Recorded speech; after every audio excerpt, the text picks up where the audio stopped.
Good morning everyone, welcome to civil services study practice set number 560 पर आ जाइए। UPPCS के लिए और इस टेस्ट में हम प्रैक्टिस करने वाले हैं इंडियन मॉडर्न हिस्ट्री के प्रश्नों पर। ठीक है, आधुनिक भारतीय इतिहास सारे के सारे इंपॉर्टेंट है प्रश्न। तो चलिए स्टार्ट करते हैं। चलिए तो क्वेश्चन नंबर 1 पर आ जाइए। द बंगाली अखबार की स्थापना 1879 में किस क्रांतिकारी ने की थी? सुरेंद्र नाथ बनर्जी, आनंद मोहन बोस, सत्येंद्र नाथ टैगोर या अरविंद घोष? द बंगाली, बताइए। सुरेंद्र नाथ बनर्जी ने। इंपॉर्टेंट है प्रश्न। तो सुरेंद्र नाथ बनर्जी जो थे वो ब्रिटिश काल के शुरुआती नेताओं में से एक थे। उन्होंने 1879 में द बंगाली नामक समाचार पत्र की स्थापना की और उन्होंने भारत के पहले राजनीतिक संगठन इंडियन नेशनल एसोसिएशन की स्थापना की और इसकी स्थापना में उन्होंने सहायता किसकी ली? आनंद मोहन बोस की। ठीक है, क्वेश्चन नंबर 2 पर आ जाइए। जब द्वितीय विश्व युद्ध चल रहा था, ठीक है, उसके दौरान आज़ाद हिंद फौज की स्थापना की गई। लेकिन इस आज़ाद हिंद फौज की स्थापना करके किस देश की सहायता लेना था? ठीक है, जिससे भारत को स्वतंत्रता मिल सके, बताइए। द्वितीय विश्व युद्ध के दौरान आज़ाद हिंद फौज की स्थापना करके किस देश की सहायता लेना था जिससे भारत स्वतंत्र हो सके? Japan, option number 1। ठीक है, देखिए आज़ाद हिंद फौज की स्थापना जो है 1942 में द्वितीय विश्व युद्ध के दौरान की गई। इसका उद्देश्य जापानी सहायता से भारत को स्वतंत्र करना था। क्वेश्चन नंबर 3 पर आ जाइए। भारत का पहला तेल शोधन कारखाना कहाँ का? ये कहाँ से आ गया प्रश्न? ज्योग्राफी का। चलिए बताइए कहाँ पर है। भारत का पहला तेल शोधन कारखाना है असम के डिगबोई में। ठीक है, ऑप्शन नंबर सी पता होगा इसका आंसर आपको। तो डिगबोई असम जो है, ठीक है, असम का डिगबोई असम के तिनसुकिया जिले में स्थित है।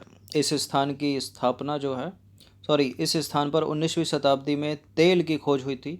और डिगबोई न केवल भारत का बल्कि एशिया का ऐसा पहला स्थान है जहां से तेल प्राप्त हुआ था। यहाँ पर पहला तेल शोधन कारखाना 1901 में शुरू किया गया था। कहाँ पर? असम के तिनसुकिया जिले के डिगबोई में। नंबर 4 ये इंपॉर्टेंट प्रश्न है, कन्फ्यूज़न थोड़ा करता है।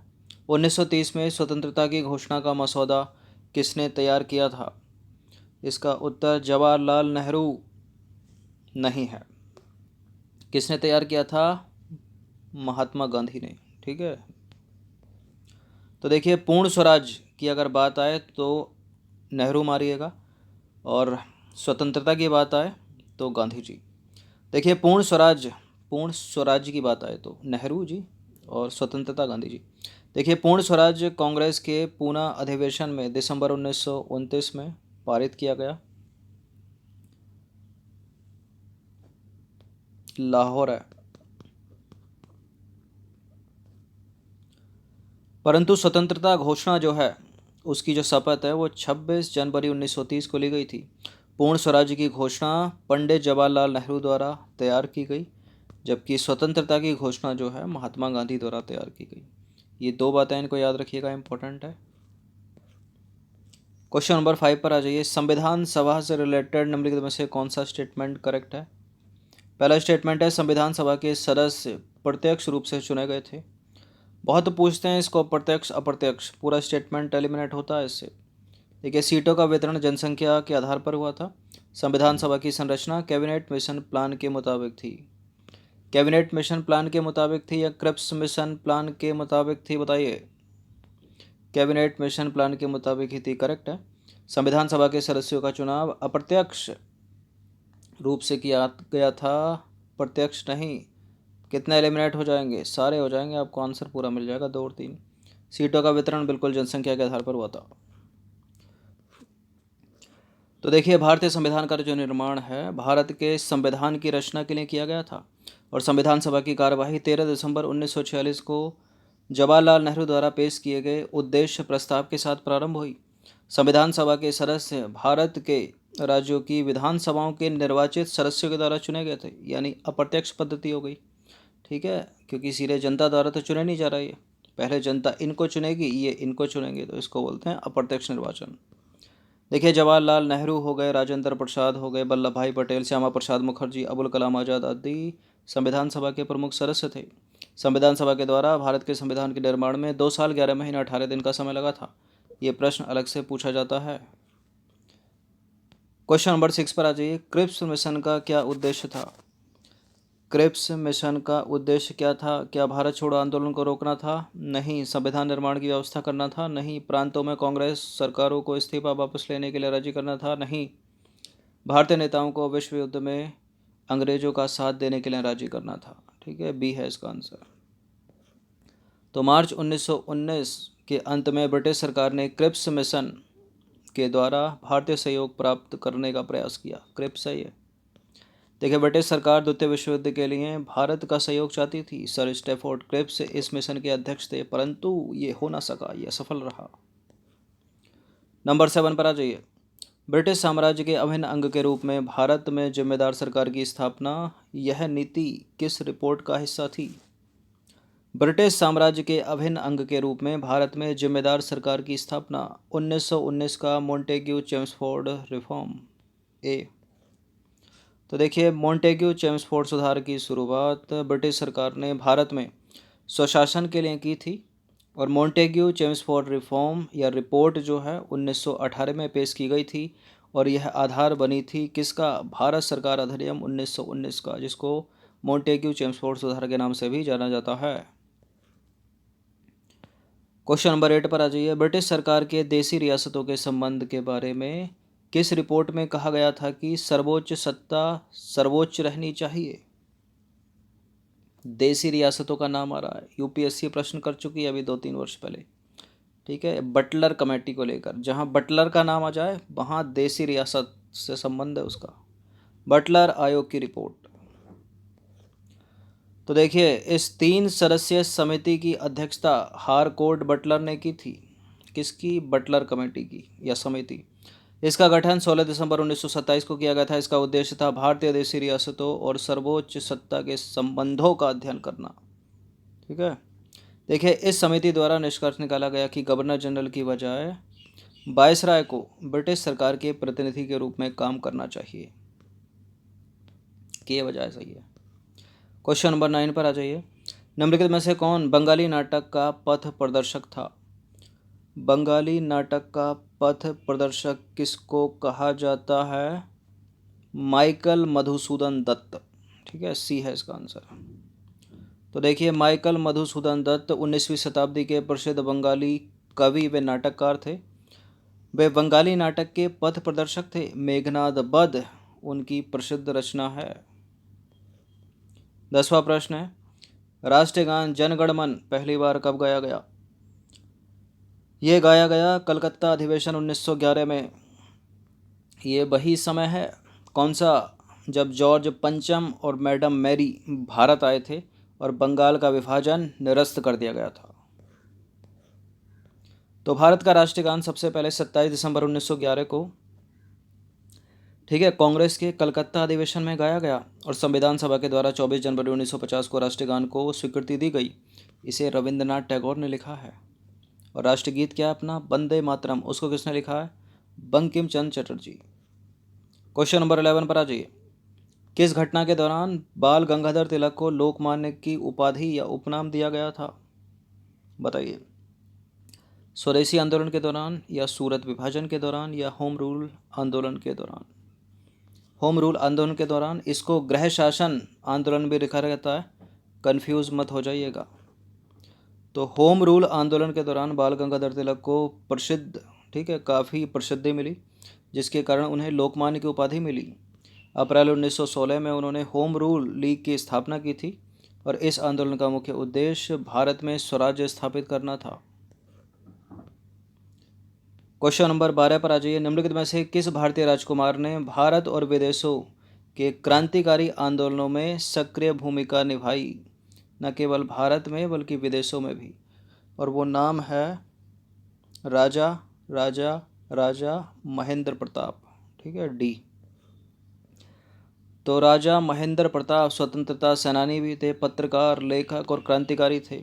उन्होंने प्रेम और निर्बल सेवक नामक 2 समाचार पत्रों की शुरुआत की 1915 में उन्होंने अफ़गानिस्तान में भारत के बाहर पहली निर्वासित सरकार शुरू की थी। अलग से प्रश्न पूछा जा सकता है कि निम्नलिखित में से किसने भारत के बाहर एक निर्वासित सरकार शुरू की थी। ठीक है, राजा महेंद्र प्रताप ने। कहाँ की थी? अफ़गानिस्तान में। प्रश्न क्रमांक संख्या 13 पर आ जाइए। इंपॉर्टेंट प्रश्न है। करजन बाइली की हत्या मदन लाल ढींगरा ने लंदन में की थी। आपको बताना है कि करजन बाइली था कौन। क्या गवर्नर जनरल था, कानूनी सदस्य था, भारत सचिव था, या भारत सचिव का सलाहकार था? कौन था? मदन लाल ढींगरा, करजन बाइली भारत सचिव का सलाहकार था। और भारत सचिव कौन था?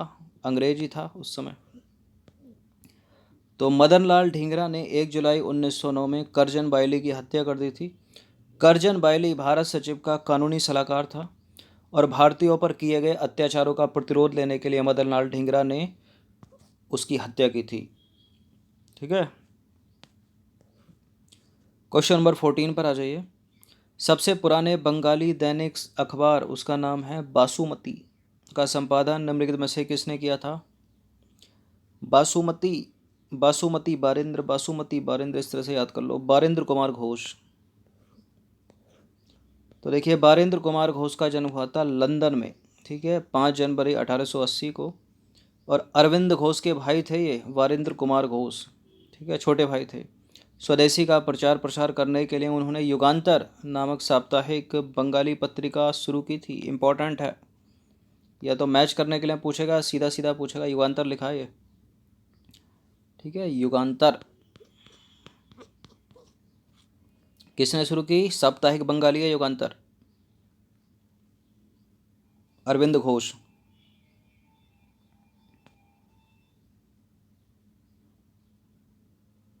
नहीं, सॉरी, बारिंद्र कुमार घोष।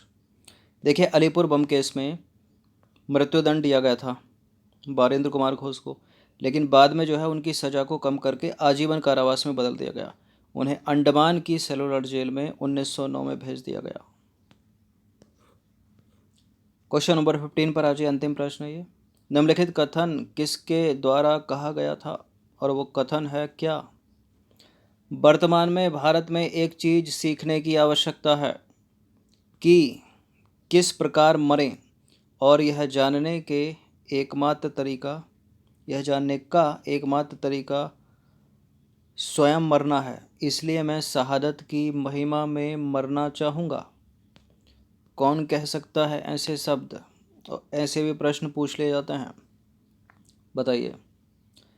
वर्तमान में भारत में एक चीज़ सीखने की आवश्यकता है कि किस प्रकार मरें, और यह जानने के एकमात्र तरीका स्वयं मरना है।